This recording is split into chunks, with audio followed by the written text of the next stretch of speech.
Okay, here we are at 1.2 handout.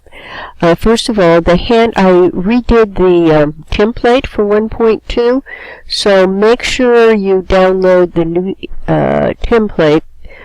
I put it in landscape instead of portrait because it's easier to read. So let's review a bit what we did in the last handout or the last assignment. We looked at this equation that's staring at us again. Assets equal liabilities plus owner's equity, or stockholders' equity. And that involves assets, which are accounts of things that we own, and liabilities of things that we owe on these assets. And then we have the stockholder equity section, which involves common stock and retained earnings. Retained earnings is the residual of the net income still left within the company and not distributed to stockholders.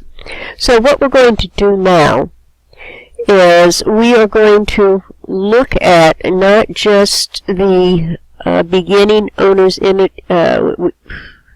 We looked at owner's equity or stockholders' equity in the last session and calculated how you could use your beginning equity and your ending equity, and additions to that with investments and withdrawals by dividends to find the net income. Well, now we're going to look at the entire scope of transactions and how the amounts get into net income. And we do that by creating an income statement and a statement of owner's equity, and then transferring that to the balance sheet. And that's where we're stepping to. We're going to look at the accounting cycle one step back and just see how transactions affect the accounting equation, and then how those effects transfer to your financial statements. So these are our transactions right here. We have, and we're going to go through each one of these, we have a template that looks like this. And this should be very helpful because accounting is nothing more than organizing data and then reporting on that data. So the first thing you have to do when you start looking at this mass of transactions that we have in front of us here is how do we organize this? How do I organize that so that I can make sense of it? And that can be done by creating a table. Again, we've got our equation, assets equal liabilities plus owner's equity. Now, I have to tell you, capital here is a combination of common stock and retained earnings for this particular exercise. So if you look on the handout here, you'll see we have stock of 5,000 and we have retained earnings of 8,000. Those two have been combined to be called as one aggregate account, stockholders' equity. So don't let that confuse you. So we already have transactions started here. We have cash of 2,500. We have accounts receivable of 1,500. These are all assets. And we have land of 13,000. That means this has to balance. So I have an accounts payable, which is a liability of 4,000, and capital of 13,000, which is comprised of 8,000 and 5,000 from the previous information given to us. These balance, right? This is 17,000 and this is 17,000. So we're good. Now we have a new transaction. The first one says they've issued common stock and they've received cash of 10,000. Well, immediately we know we're going to increase cash by 10,000. And if I've added to the stock, I'm going to increase the stockholders' equity or capital, owner's equity, by 10,000. And the type of transaction, well, that's going to be an owner investment.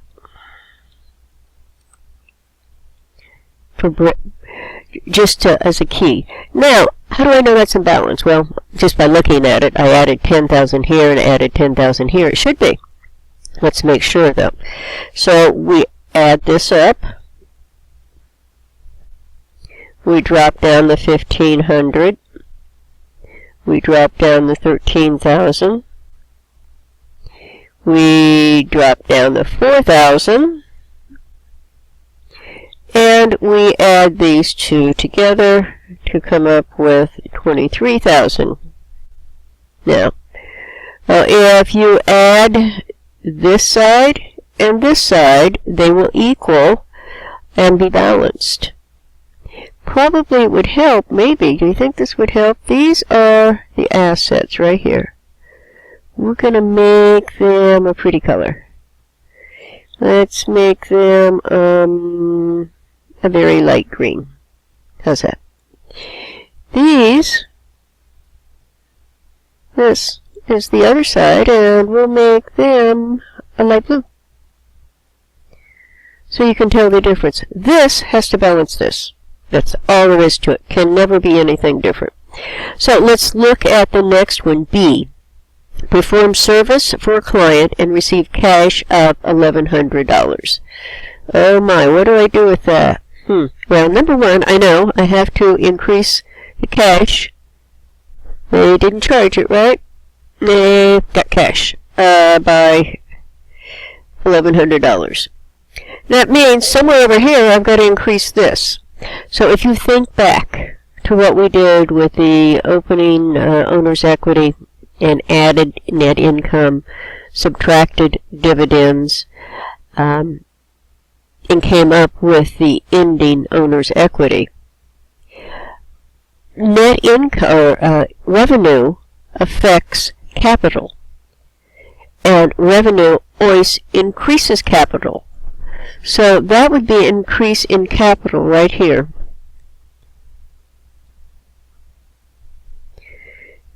Now we should be in balance. I have 1,100 here and I have 1,100 here. So if I add this up again, you come to hoping this all balances, and it logic tells you it will. And logic is usually correct. And this is 24,100, right? So if I add these two to all the blues together and all the greens together, or add all the blues together, then add all the greens together and compare the two, they should be in balance. And we would call this revenue. This is just simple revenue. So we're still in balance across here. We're looking good. So C. I paid off the beginning balance of accounts payable. Well, let's see. If I paid it off, that probably means I'm going to have to let go of some cash. So, and that amount helps if you get the right one, right? That amount is $4,000. I'm going to decrease my cash by $4,000, and I'm going to come over here. I'm paying that off. I don't owe it anymore, so I'm decreasing the liabilities by $400. Balanced transaction. So that means our accounts should balance. And that would give us $9,600 here. Haven't touched this account, correct? There. I have land. Whoops, that would have been out of balance, guys. See how easy it is to make a mistake? And I'm the instructor. This now has a zero balance. And this hasn't changed at all. That transaction did not change the equity accounts at all. And what would I call this one? I would say payment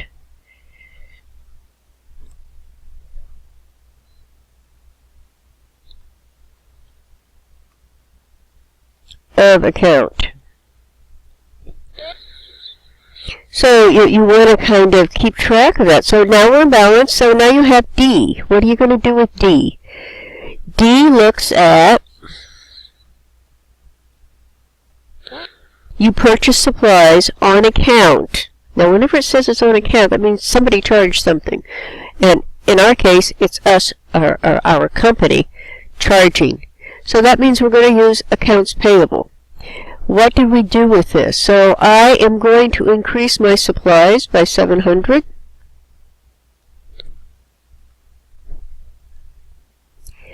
And that means I have to increase my accounts payable by 700. Again, you're going to add this up. You can see these two obviously balance. When you do your additions and add up, these accounts should also balance. I'll let you do that. Let's go to E. We collected cash from a customer on account. Well, gosh, that's a good sign. I'm going to add 600 here. And I'm going to deduct within the same green area 600 because my accounts receivable. What in the devil happened here? That was quite interesting. I think I did not hit something correctly. So this becomes, this has to be a negative 600, which means I would subtract it. Now, in the green, I have a positive 600 and a negative 600. That should balance out, and nothing really has been affected over here. So this is just on the green side. So I received cash of $1,700 and issued common stock. So that's going to be a $1,700 increase here. And I'm going to come all the way over here to capital and increase that by $1,700. Again, that should be in balance when you add things up. Let's look at G. I've consulted for a new band and billed a client for services of $4,300 rendered. So that becomes a service revenue, right? And what do revenues do? They increase capital. But first, where am I going to put that over here? We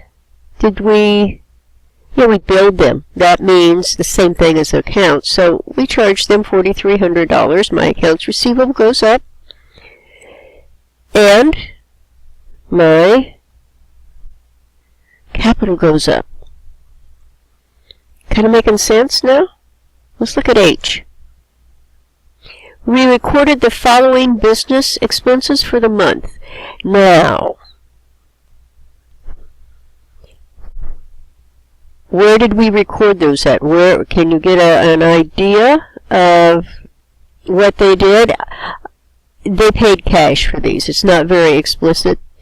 They could have recorded them in a different manner, but so they paid cash for each one of these. Now, if revenues increase capital, what would an expense do? An expense is subtracted from revenue when you look at it for the income statement. So an expense is going to decrease capital. So H, first of all, it was $1,000. That's going to, let's just do a negative. Negative $1,000 here, and a negative $1,000 here for the rent, because that's going to subtract from your capital.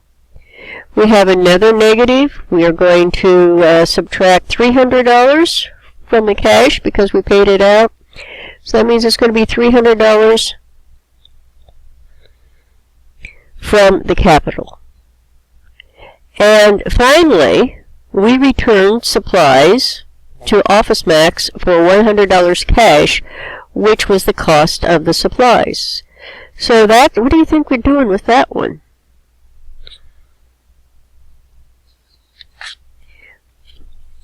Well, obviously I'm going to increase cash because they give me money back of $100, and I'm going to take it out of supplies because I returned those supplies and they're no longer in inventory. That one was pretty easy, huh? And the final one is we paid cash dividends of $2,200. Well, that means goodbye cash. And what were the four things that would affect owner's equity, which is capital? You've got withdrawals or dividends. That subtracts from it. Net income increases it. If somebody invests in the company, that increases it. So dividends are going to decrease capital. And that, okay, it is a transaction, almost a very, very good overview of the type of transactions that affect your accounting equation. When you get all done with this, you should have a balance of, let me give you the ending numbers so you can shoot for that, $8,500 here, $5,200 here, $600 here. Land never changed, did it? Land will never change, in all honesty. You should have $700 here. And the ending tally here is 26,6. 26. So that is the initial beginning of this activity. We want to keep this, but I'm going to start a new video because this one's getting rather long for you. I want you to kind of digest this, get it all done, and then we will move on to do the financial statements off of this page. Probably the easiest thing to do is going to be to print this page out before you start the next video so that you'll have this hard copy to use in the next video. Okay? Thank you. Onward and upward. So this is part 1 of assignment 1.2.